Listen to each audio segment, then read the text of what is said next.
Friends, गुरु IAS online classes के इस platform पर आप सभी का स्वागत है। इस कड़ी में हम आगे बढ़ते हुए आप भी देख रहे हैं आपातकाल के अंतर्गत आने वाला राष्ट्रपति शासन। इसके पहले वाले वीडियो में हमने देखा राष्ट्रीय आपातकाल और अब हम देखते हैं राष्ट्रपति शासन, जो कहा दिया गया है आर्टिकल नंबर 356 में इसका प्रावधान है। यह क्वेश्चन कई बार बहुत से एग्जाम्स में पूछा गया, बहुत ही इंपॉर्टेंट है ये आर्टिकल कि किस आर्टिकल में राष्ट्रपति शासन दिया गया।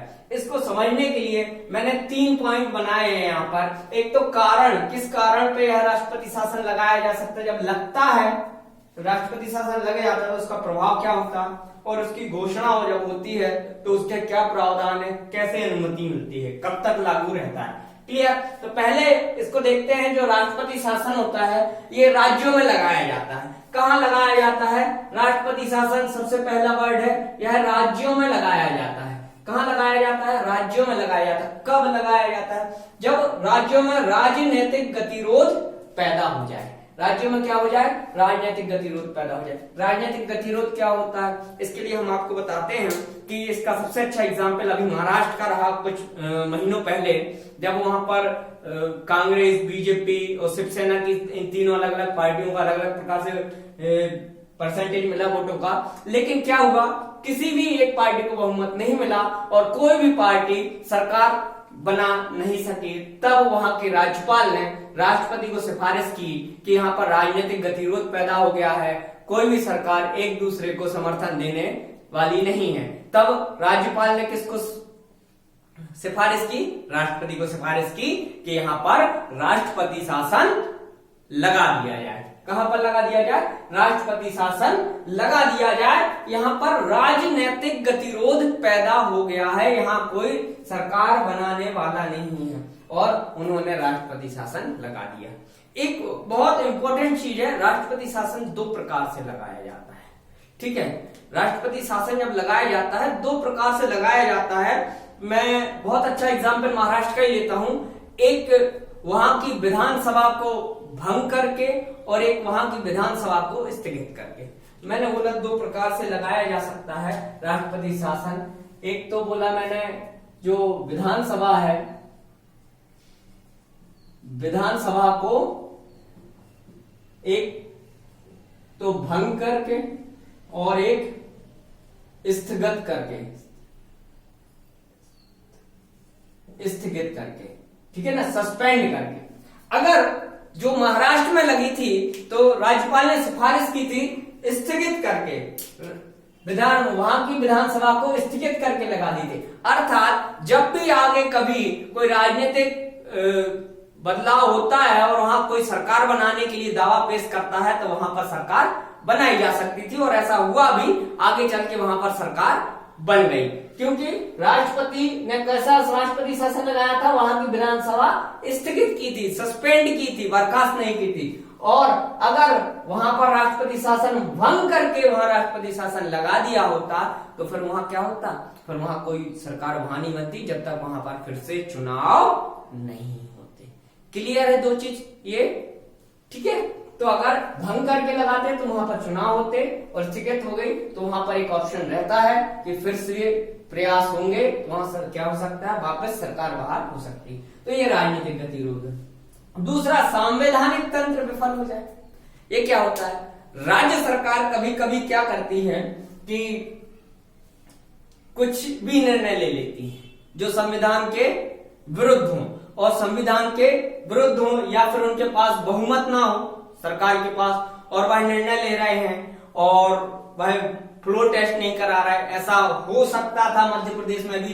कई लोग कह रहे थे कि मध्य प्रदेश में कांग्रेस गवर्नमेंट के पास क्या नहीं है, बहुमत नहीं है अभी, और वह निर्णय लिए जा रही है। उनका फ्लोर टेस्ट के लिए कह रहे थे, वह फ्लोर टेस्ट टाल रही थी, लेकिन एंड में जब फ्लोर टेस्ट होना था सुप्रीम कोर्ट ने आदेश दिया, उसके पहले ही उन्होंने क्या इस्तीफा दे दिया। बाई चांस वह इस्तीफा ना देती और फ्लोर टेस्ट भी ना कराती, सुप्रीम कोर्ट की बात ना मानती सरकार, तो केंद्र सरकार को यह पावर है कि वहां की राज्य संवैधानिक तंत्र विफल हो गया है अर्थात, और वहां राष्ट्रपति शासन लगा सकती थी। अर्थात ये कर सकते थे जब केंद्र सरकार क्या करे, संवैधानिक तंत्र विफल हो जाने पर वहां पर क्या लगाए, राष्ट्रपति शासन लगाए, अर्थात जब राज्य सरकार मनमानी करे तब भी वहां की सरकार बर्खास्त कर सके। तीसरा, राज्य केंद्र द्वारा दिए गए निर्देशों का पालन न करे। इसका बहुत अच्छा एग्जाम्पल मैं आपको बताता हूं, CAA, सिटीजनशिप अमेंडमेंट एक्ट।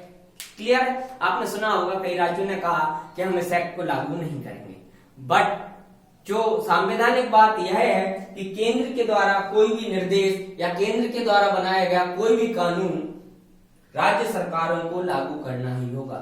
उनको समझाएंगे, बुझाएंगे, अगर नहीं माने तो लास्ट में केंद्र सरकार के पास यह भी शक्ति है कि वह राज्य सरकार को बर्खास्त करके वहां पर राष्ट्रपति शासन को लागू कर किया जा सकता है।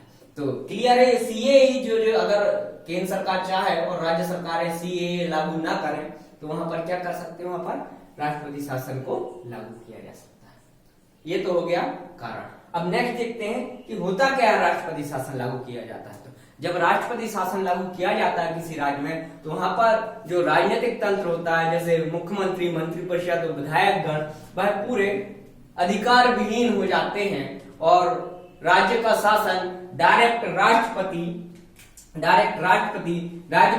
राज्यपाल की सहायता और नीचे जो IAS अधिकारी हैं उनकी सहायता से चलाती है। मैंने क्या बोला, राज्य सरकार क्या करती है, राष्ट्रपति राज्यपाल की सहायता से राज्य की कार्यपालिका शक्ति को संभालती है। ठीक है, अब बात करता हूं राष्ट्रपति शासन की घोषणा कौन करता है। तो राष्ट्रपति शासन की जो घोषणा होता है वो कौन करता है, राष्ट्रपति करता है। कब करता है, केंद्रीय मंत्रिपरिषद की सिफारिश पर करता है, केंद्र सरकार की सिफारिश। जब वह घोषणा करता है तो ऐसी घोषणा को 2 माह के अंदर संसद के दोनों सदनों से अनुमति मिल जानी चाहिए। दोनों सदनों से 2 माह के अंदर, यहाँ 1 माह था उसमें, इसमें 2 माह है, 2 माह के अंदर अनुमति मिल जानी चाहिए, वही भी साधारण बहुमत से। वही राष्ट्रीय आपातकाल में क्या था, वो विशेष बहुमत से था, 2/3 मेजोरिटी से। ये 50% + 1 साधारण बहुमत से अनुमति मिल जानी चाहिए। और एक बार किसी राज्य में क्या लगा दिया, राष्ट्रपति शासन लगा दिया, तो वह शासन कब तक होता है, एक बार में वह 6 माह तक के लिए लागू होता है। फिर नेक्स्ट 6 माह में क्या किया जाता है, उसको अगले अनुमति दी जाती है, तब वह 1 वर्ष तक मैक्सिमम बढ़ाया जा सकता है। लेकिन 1-2 कंडीशन ऐसी है जब वह 3 वर्ष तक वहां पर राष्ट्रपति शासन बढ़ाया जा सकता है। नॉर्मल कंडीशन में 1 वर्ष तक 6 माह करके। 2 कंडीशन है जब 3 वर्ष तक बढ़ाया जा सकता है। एक तो जब देश में राष्ट्रपति शासन, देश में राष्ट्रीय आपातकाल लगा हो, क्या हो, राष्ट्रीय आपातकाल लगा हो, नेशनल इमरजेंसी लगी हो उस क्षेत्र में। दूसरा, निर्वाचन आयोग, मैंने यहां लिखा नहीं, आप लिख दिए, दूसरा निर्वाचन आयोग ऐसा कह दे कि अभी वहां चुनाव कराना संभव नहीं है, तब उस कंडीशन में क्या होता है, 3 वर्ष तक वहां का राष्ट्रपति शासन लागू किया जा सकता है। पहले यह 3 वर्ष तक ही थी, लेकिन फिर एक संविधान संशोधन, 44वें संविधान संशोधन के द्वारा यह 1 वर्ष कर दी गई, क्योंकि केंद्र सरकार कई राज्यों में मनमानी कर रही है। खैर उस टॉपिक पे हम नहीं जाते हैं। तो ये हो गया हमारा क्या, राष्ट्रपति शासन। धन्यवाद दोस्तों। आप लोगों को यह वीडियो पसंद आए तो इस वीडियो को लाइक करें, शेयर करें और सब्सक्राइब करें मेरे चैनल।